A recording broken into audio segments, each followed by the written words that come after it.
जिंदाबाद जिंदाबाद अखिलेश यादव जिंदाबाद जिंदाबाद जिंदाबाद।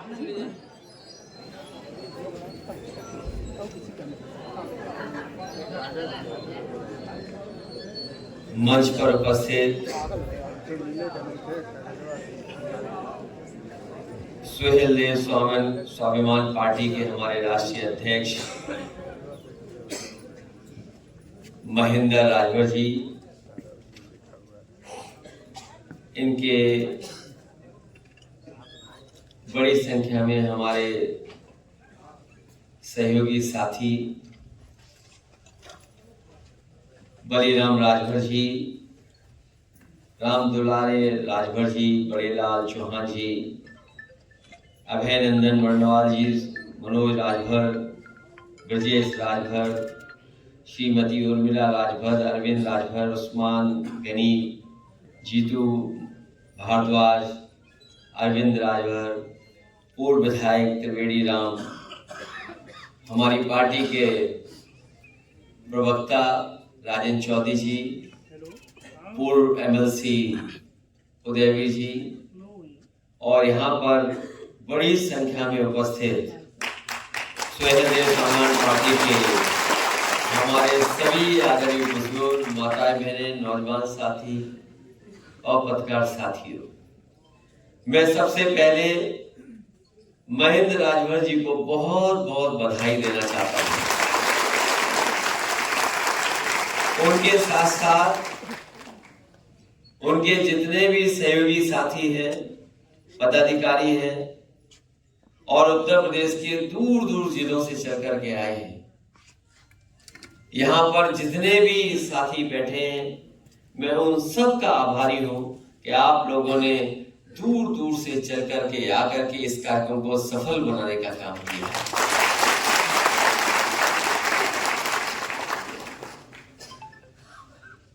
कहने को लोग ये भी कह सकते हैं कि सुहेल देव स्वाभिमान पार्टी बहुत नई पार्टी है,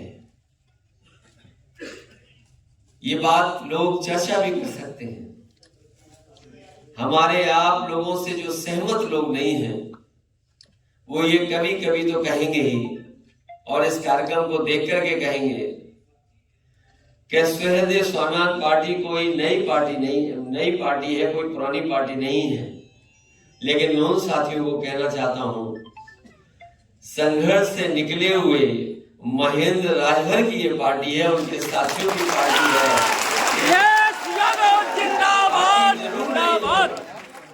लेकिन नेता पुराना है, नेता संघर्षशाली है, नेता ऐसा है जो जोखिम उठा लेता है। और मुझे खुशी है कैसे नेता को मैं बधाई देता हूं कि जिस समय हम समाजवादियों को जरूरत थी, एक तरफ तो वो लोग थे जो साथ छोड़ करके जा रहे थे, और दूसरी तरफ वो लोग थे जो साथ आ रहे थे। साथ आने वाले हमारे ज्यादा प्रिय होंगे, दूर जाने वाले हमारे प्रिय नहीं हो सकते। और याद रखना, जो दल, जो व्यक्ति आपके बुरे वक्त में साथ देता है, वो असली साथी है। जो अच्छे की तरफ चला जाए, वो आपका साथी नहीं है।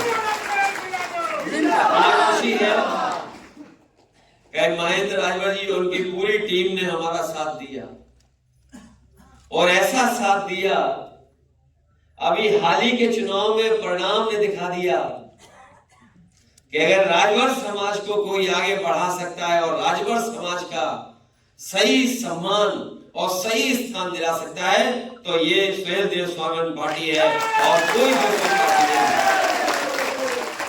नहीं। एक बार तो चर्चा घोसी चुनाव की हुई होगी। आप में से जितने साथी बैठे हैं, बहुत से साथी ऐसे रहे होंगे कि जो घोसी चुनाव में रहे होंगे। घोसी चुनाव, कुछ लोगों ने कह दिया कि उनके उंगलियों पर चुनाव है, जैसा चाहेंगे वैसा चुनाव होगा। भाषा भी कुछ तीखी थी, लेकिन उन्हें पता नहीं था कि जमीन पे कोई दूसरा नेता है, वो दूसरी पार्टी है जो जमीन पर लोगों के साथ बीच में रह करके, बैठ करके, समझा करके, उनका साथ लेकर के समाजवादी पार्टी को ऐतिहासिक जीत दिलाई। वो जीत कोई छोटी मोटी जीत नहीं थी, वो जीत वो छोटी थी, 50,000 जीत थी, 50,000। और अगर इतने मंत्री, उप मुख्यमंत्री, मुख्यमंत्री न लगे होते और अधिकारी चुनाव लड़ रहे होते तो हो सकता था 50,000 ही नहीं 1 लाख की जीत हो जाती। 1 लाख। मैं आप सबका आभारी हूं। मैं आपको बधाई देता हूं। जितनी जीत की बधाई हमें मिली है उतनी ही बधाई मैं आप सबको देता हूं। ये पार्टी नई जरूर है। आज राजधानी में ये लखनऊ 24 करोड़ प्रदेशवासियों की राजधानी लखनऊ है। आज आपने कार्यक्रम इस हॉल में किया है और आने वाले समय में ये हॉल भी छोटा पड़ जाएगा और संख्या भी न जाने कहां पहुंच जाएगी। मैं आपके तमाम मुद्दे देख रहा था कि सुहेलदेव स्वाभिमान पार्टी किस किन मुद्दों पे जनता के बीच में काम करना चाहती है। मैं आपको भरोसा दिलाता हूं समाजवादी पार्टी आपके साथ रहेगी और समाजवादी पार्टी आपको साथ लेकर के चलेगी। जिंदाबाद जिंदाबाद। ये साथ कुछ दिनों का नहीं है, ये हमारा आपका साथ लंबा साथ होगा। हम लोग आपके सम्मान में कहीं ठेस नहीं पहुंचने देंगे। हमें अगर सम्मान देना होगा तो हम आगे बढ़कर के आप लोगों को सम्मान देने का काम करेंगे। मैं कभी कभी सोचता हूं कि संघर्ष कितना बड़ा होता है। कई बार हम लोगों की थोड़ी बहुत चूक से बहुत सी चीज हाथ से निकल जाती है। पिछला चुनाव जो हम लोगों ने लड़ा, सही मायने में अगर हम लोगों ने संगठन और जमीन तक काम किया होता तो आज भारतीय जनता पार्टी की सरकार नहीं होती, समाजवादियों की सरकार होती।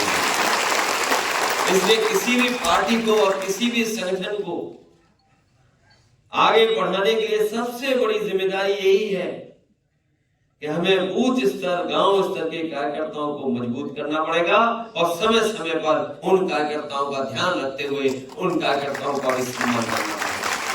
जो पार्टी अपने बूथ स्तर के कार्यकर्ता का सम्मान करेगी उस पार्टी का कोई मुकाबला नहीं कर सकता है। वो एक न एक दिन वो मजबूती से पार्टी खड़ी दिखाई देगी।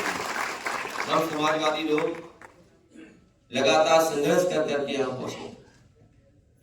नेताजी का लंबा संघर्ष रहा और उसका परिणाम ये रहा कि समाजवादी पार्टी इतनी मजबूत पार्टी है।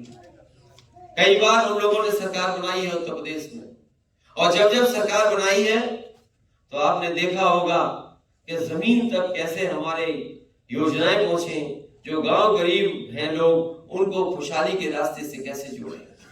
जहां से लोग आप लोग चल करके आए होंगे, बलिया, गाजीपुर, मऊ, आजमगढ़, कुशीनगर या और जिलों से चल करके आए होंगे, बहराइच से। आप जानते होंगे कि जब जब समाजवादी सरकार रही है जमीन पे काम करने का काम समाजवादियों ने किया। जो लोग ट्रेन से चल करके आए होंगे उन्हें तो उतना ही समय लगा होगा जितना पहले लगता था, लेकिन जो सड़क के रास्ते आए होंगे वो जानते होंगे कि पहले लखनऊ आने में समय लगता था, अब लखनऊ आने में समय नहीं लगता। चाहे आप बलिया से चल लो, गाजीपुर से चल लो, मऊ से चल लो। ऐसी सड़कें अगर किसी ने बना करके दी हैं तो वो समाजवादी लोगों ने बना करके जनता को और खासकर उस पूर्वांचल के इलाके को जो बिल्कुल दूर था, बहुत दूर है विकास से भी, वहां तक विकास पहुंचाने के लिए समाजवादियों ने पूर्वांचल एक्सप्रेस वे बनाया होगा। यहाँ पर जो साथी आए होंगे उस साथी तो सड़क से ही चल करके आए होंगे। जाए तो सड़क से गया तो आपने देखा होगा सड़क कैसी बनी है। अगर समाजवादियों ने बनाई होती तो जिसमें चल गया है उससे ज्यादा अच्छी सड़क वो होती, लेकिन जो बाबा मुख्यमंत्री हैं पता नहीं क्या कर दिया उन्होंने, हर किलोमीटर पे जाने कौन सा स्पीड ब्रेकर लगा दिया जो समय समय पर आपको रोकता है।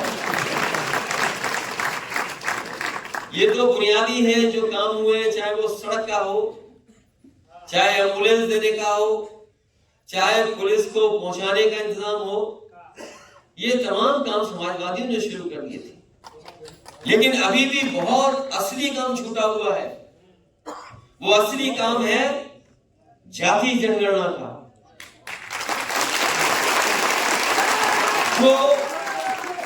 जो काम आजादी के बाद हो जाना चाहिए था, वो काम नहीं हुआ।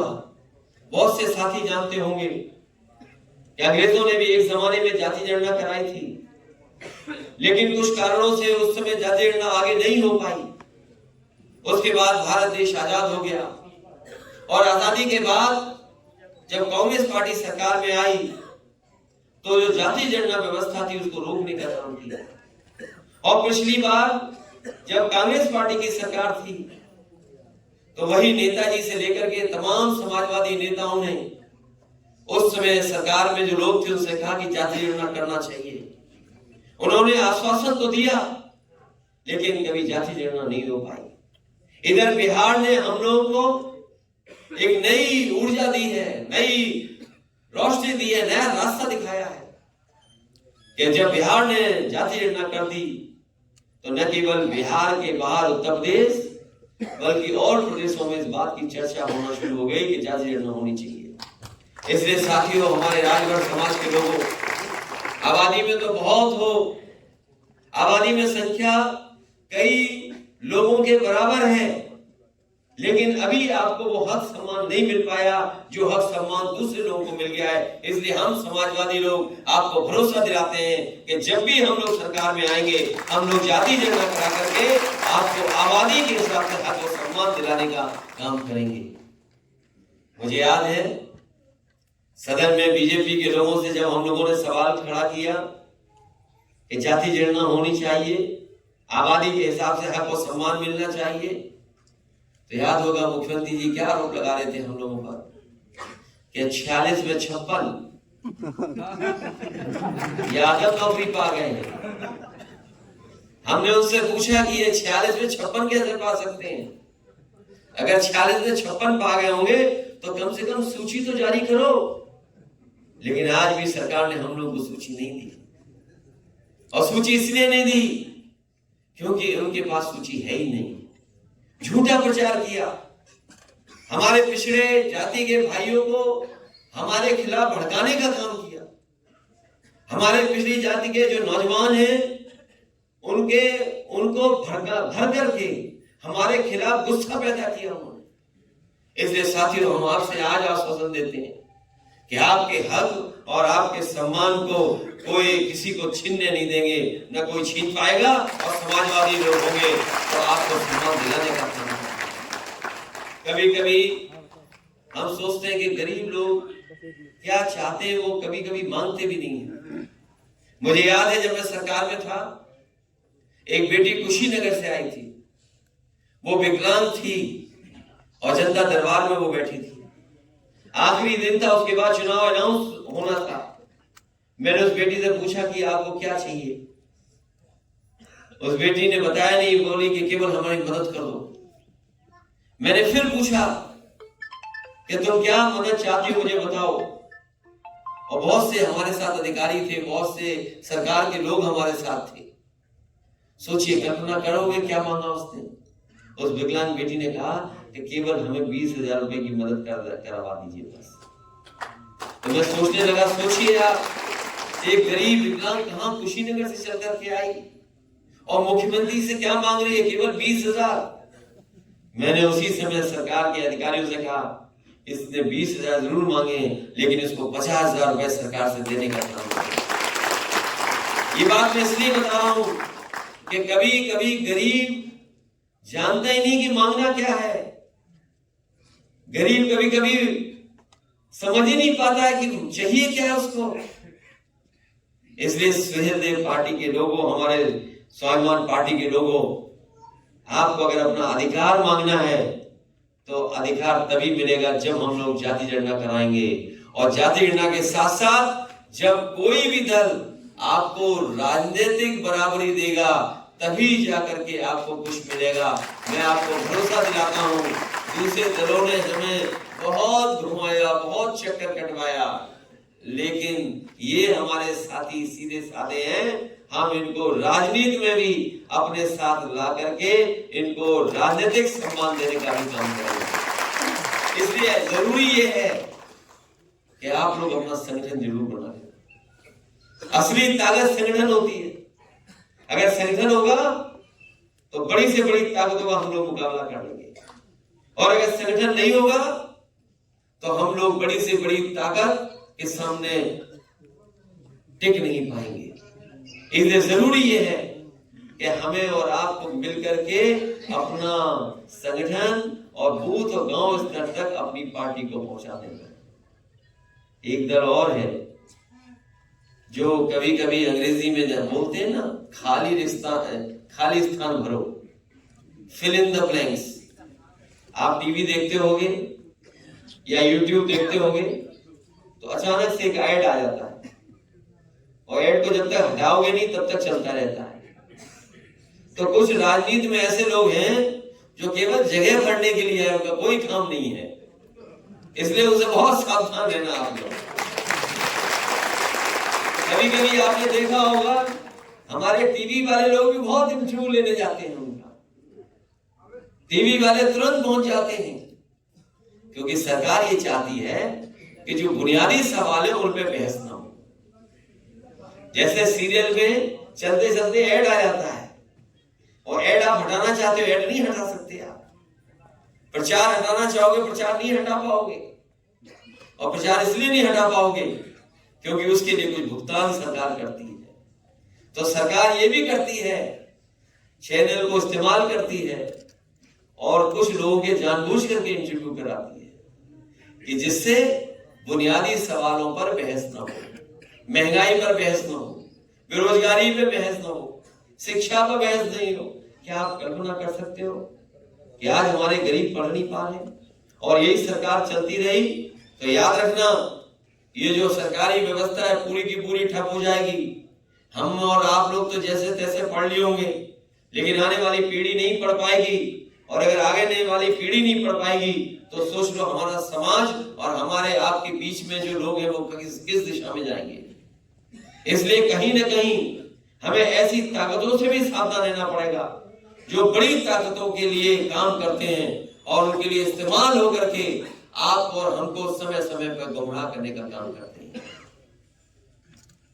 वो ताकतें ऐसी हैं, उन्हें लखनऊ और बड़ी जगहों के सब कोने पता लग गए हैं, सब रास्ते भी पता लग गए कि किस रास्ते से आना है और किस रास्ते से जाना है। इसलिए हम आपके तमाम साथियों से कहना चाहते हैं कि आप लोग सावधानी रखिए और ऐसे लोगों से सावधान रहिए जो आपके समाज को धोखा दे रहे हैं और आपके समाज के नाम पर दूसरी पार्टियों से लाभ लेकर के केवल अपने स्वार्थ में काम कर रहे हैं। वो आपके लिए काम नहीं कर रहे हैं, वो अपने लिए काम कर रहे हैं, अपने स्वार्थ के लिए काम कर रहे हैं। और मुझे पूरा भरोसा है कि ये जो नई पार्टी बनी है महेंद्र राजभर के नेतृत्व में, ये आप लोगों के लिए काम करेगा, आपके समाज के लिए काम करेगा, और कहीं भी जरूरत पड़ेगी तो समाज को आगे बढ़ाने का काम करेगा। जहां तक महंगाई, आप सब जानते हैं महंगाई कहां पहुंच गई है। डीजल पेट्रोल देखिए कहां पहुंच गया। बिजली का बिल आपको कितना देना पड़ रहा है। 1% 1 यूनिट बिजली नहीं बनाई सरकार ने, और सोचिए बिजली का बिल कितना लेते हैं लोग।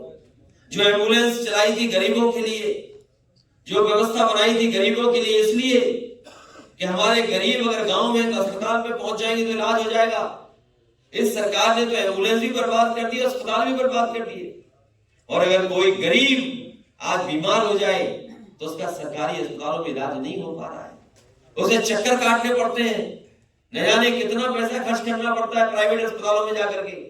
तब जाकर के उसका इलाज हो पाता है। हम अपने गरीब भाई बहनों को कहना चाहते हैं, समाजवादी सरकार आएगी तो एम्बुलेंस तो होगी फ्री।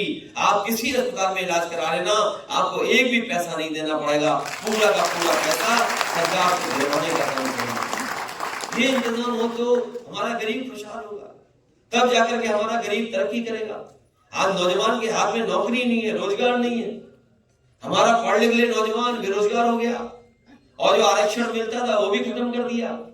आरक्षण के नाम पर न जाने कितना ठगा गया लोगों को, और दूसरे दल जो आरक्षण नहीं देना चाहते हैं वो कभी कभी दूसरे दलों पे आरोप लगाते हैं कि इनकी सरकार बन जाती है तो इन्हीं अपने लोगों की मदद करते हैं, ये आरोप लगाते हैं। और सोचिए क्या नहीं बेच दिया इन्होंने, जितनी भी सरकारी संस्थाएं थी सब बेच दी। और याद रखना, जब सरकारी संस्थाएं बिक जाएंगी तो हमारे आपके बेटों को नौकरियां नहीं मिलेंगी, हमारे आपके समाज के लोगों को नौकरी रोजगार नहीं मिलेगा। उन कंपनियों में उन्हीं को काम मिलेगा जो संपन्न है, जो पहले से खुशहाल है, जो पहले से तरक्की करनी है, उन्हीं लोगों को जाकर के नौकरी और रोजगार मिलेगा, हमारे आपके समाज के लोगों को नौकरी नहीं मिलेगी। इसलिए साथियों, लड़ाई लंबी जरूर है लेकिन हम लोग जीतेंगे जरूर।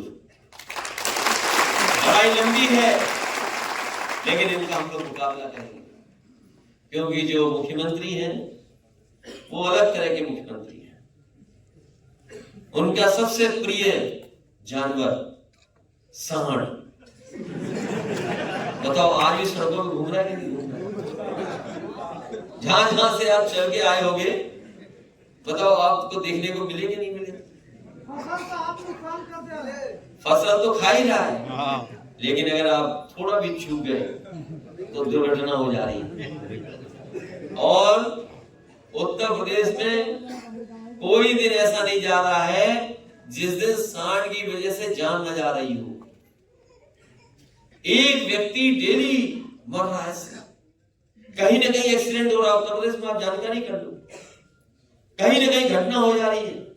और मुझे याद है, मैंने सदन में याद दिलाया मुख्यमंत्री जी को कि आपके कार्यालय में काम करने वाला अधिकारी अपने परिवार के साथ गाड़ी से जा रहा था, एक्सीडेंट हो गया, जान चली गई, और वो जानवर से टकराया था, उसकी जान चली गई, लेकिन सरकार को कोई परवाह नहीं। हम आज आपको भरोसा दिलाते हैं, जब कभी सदन चलेगा, जितने लोगों की ऐसी जान गई है जो हमारी जानकारी में है, हम सरकार से मांग करेंगे ऐसे परिवार के लोगों को 10-10 लाख रुपए से मदद करने का काम करेंगे।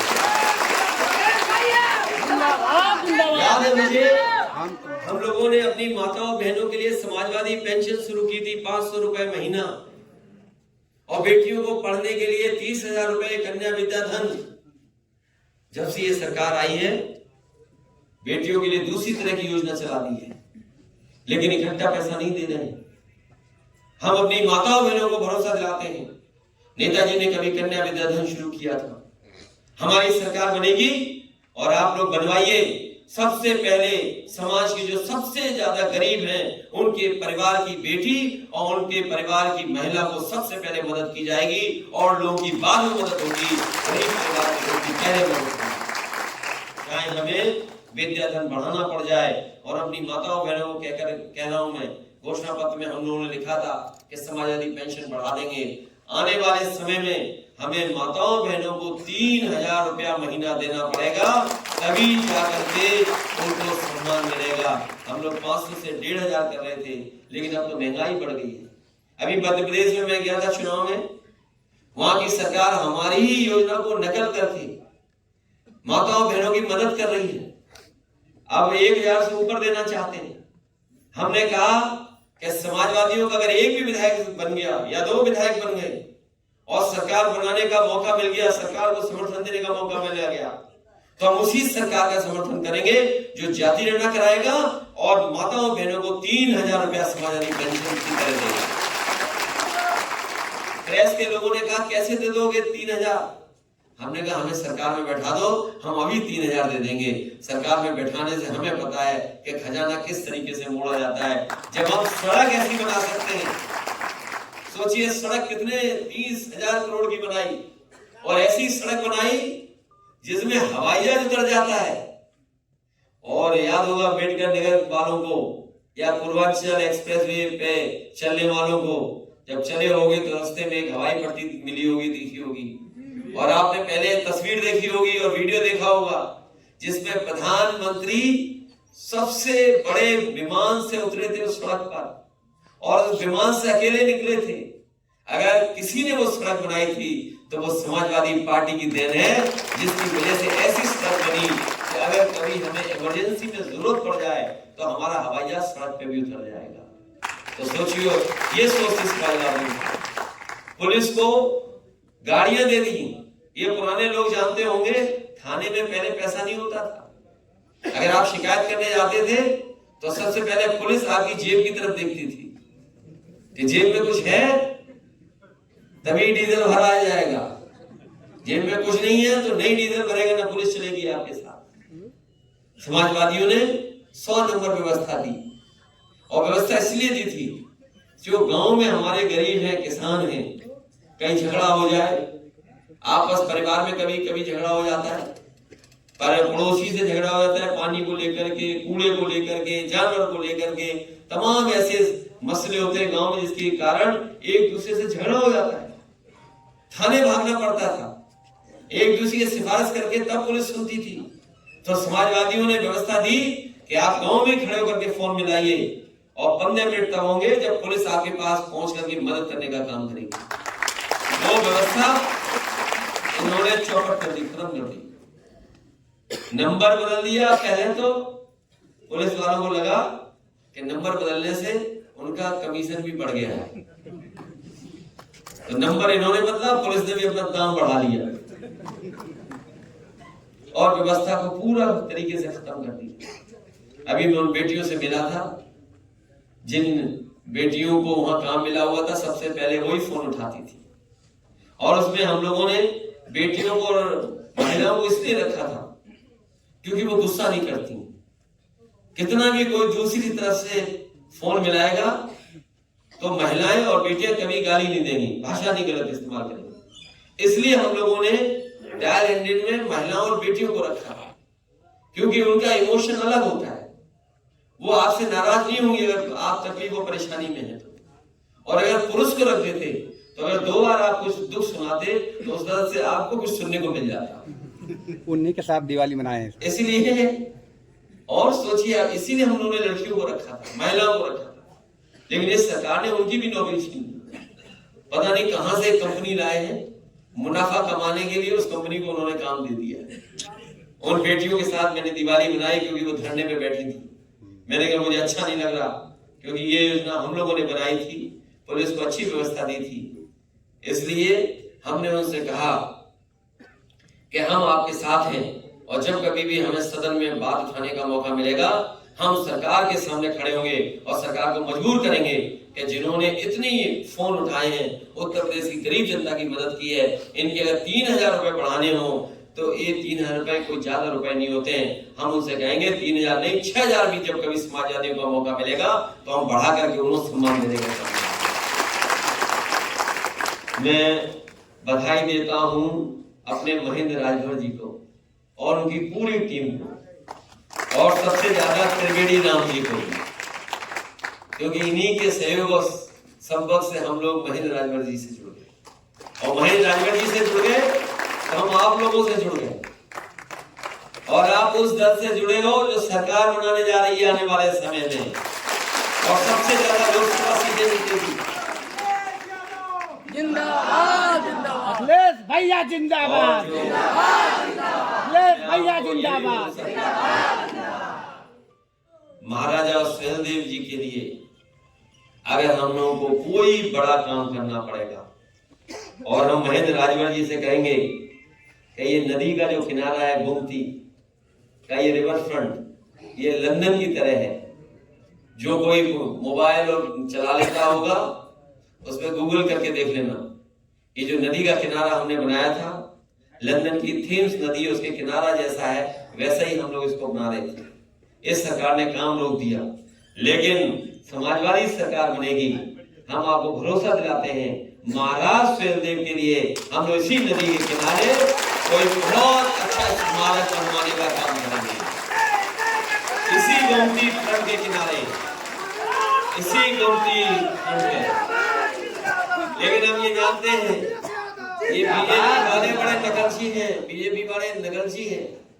जैसे ही डर जाएंगे वैसे ही रिवर फ्रंट पे कुछ न कुछ कर देंगे। बहुत ही अलग तरह के लोग, बहुत नकलची हैं।